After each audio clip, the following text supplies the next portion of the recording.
Hi, my name is Elizabeth Ruedas. And I'm Chad Jurgen. And we're super excited to take you around and show you our garden. We've been at it for about 3 months. Yeah, about 3 months, and it's been a great experience for both of us, a great way to spend our time, and what's been really cool about it is we don't have a lot of space on our balconies. We do have 2 balconies, but we don't really have a ton of space, especially for the plants that we're growing, but we were able to figure out, just got a little bit creative and we're able to figure out how to make it work for our space. Definitely, definitely, and we are new gardeners, so we're by no means experts. We do have lots of mistakes that we can share with you in the hopes that you'll avoid them in the future, as well as other lessons learned, additional information, and definitely lots of tips and tricks for maximizing space, which we're super excited to share with you, and we'll also do some harvesting during the video as well. If you enjoyed this video, make sure to subscribe, like, and comment, and we hope this inspires a lot of you to start gardening, no matter how small your space is, because as you'll see here, we do live in an apartment, but we've been able to really maximize our space, and we're excited to show you now. Yeah, absolutely. Let's jump into this. In this corner of our garden, we have blackberries, aloe vera plants, and probably our favorites here are the zucchini plants. We really have enjoyed harvesting from them, and we also have random plants in there too, like kale, beans, and basil. Next we have our hanging planters. We like to use these for our herbs and different plants that have smaller root systems. Here we have Liz harvesting some of the mint. If you notice, she's actually harvesting right above the node. In doing this, it helps to promote the plant becoming more of a bush rather than getting really leggy. We also have parsley here and thyme. In this next planter, we have a variety of things growing. We have what initially was cilantro, but then we didn't know this before we started gardening, but now we know that cilantro turns into coriander once it bolts. And so we have both growing in this planter, as well as arugula, parsley, kale, and tarragon.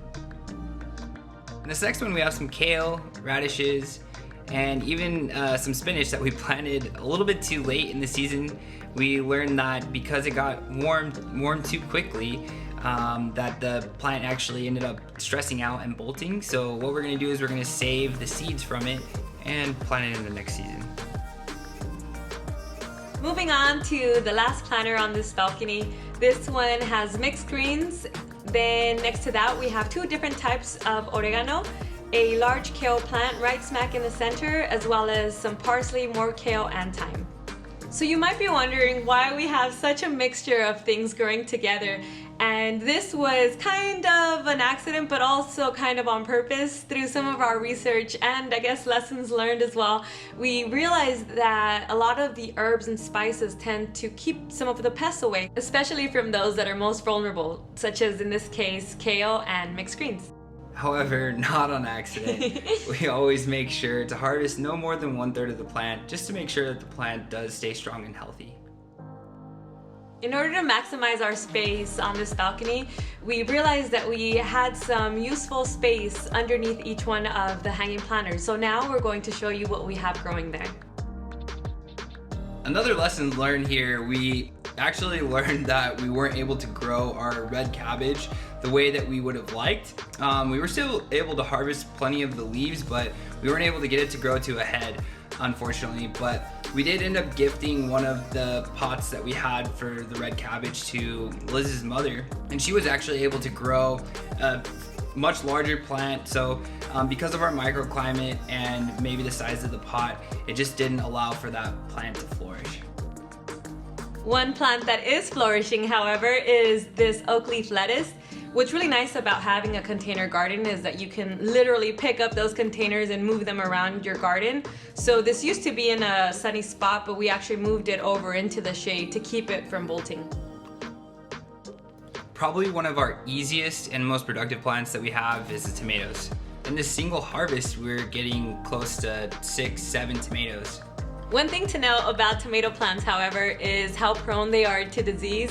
In this case, we did experience blight on pretty much all of our plants, but since then we have found some really helpful preventative measures that we can provide additional information about in the description below.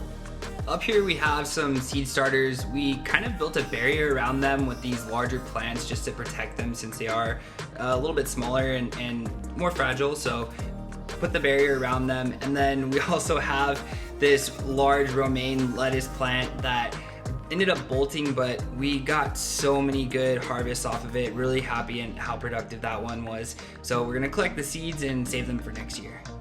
And now we brought you into our second balcony. So we're still looking at that same top portion, but just from the other side. And here you can see some more tomatoes, as well as blueberries, chard, and more greens. Another thing we learned was the importance of what the soil is made up of. You really need to pay attention to what soil types are beneficial for what plants. So for example, blueberries, we learned that blueberries like to have a much more acidic soil type. So what we ended up doing is creating a coffee solution that we ended up pouring into the blueberries, and they've just been far more productive. Chad loves basil, so these next few planters are completely filled with basil.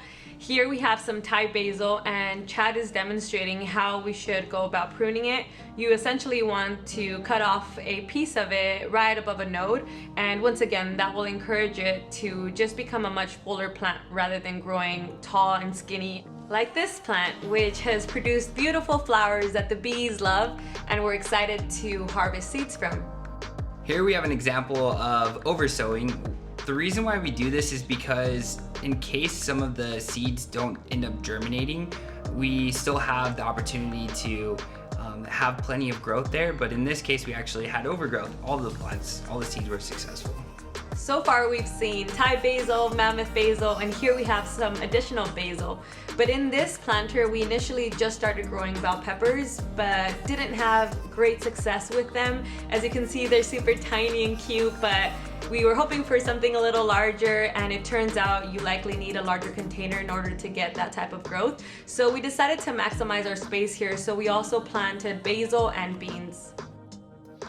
Here we have some potato plants. Spoiler alert, we were actually able to get a really nice harvest off of these plants, but we definitely feel like we could have gotten a better harvest if we would have left them in there a little bit longer. This next container includes a trellis that we made all by ourselves, along with kale and sweet peas. Here we have some of our strawberries. So excited about those. We've gotten a really good harvest off those. We had to get a little bit creative with protecting them because the squirrels like to eat them. We have more time, but not enough time to garden it.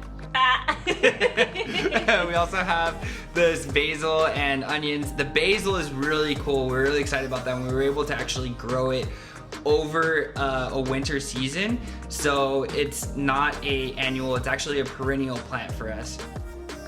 On the other side we have lots of seedlings that we've started. Here we have everything from tomato plants to arugula, and lastly on the very corner of our garden we have more kale, more romaine lettuce, and this kale in particular has been super awesome for us. We've had this specific plant for over 2 years now. Now that we've gone through our garden, we'd really like to stress the fact that what works for us doesn't necessarily mean that's what's going to work for you. So it's really important to take a moment to analyze what your microclimate looks like. If just plant whatever makes sense. If you're getting a lot of sunlight, plant plants that like a lot of sunlight. If you don't get a lot of sunlight, then plant plants that require less sunlight. Last but not least, we didn't think this garden tour would be complete without showcasing our composting station. It's been an absolutely amazing opportunity to take what would normally be considered kitchen scraps and turning them into fertilizer for our garden.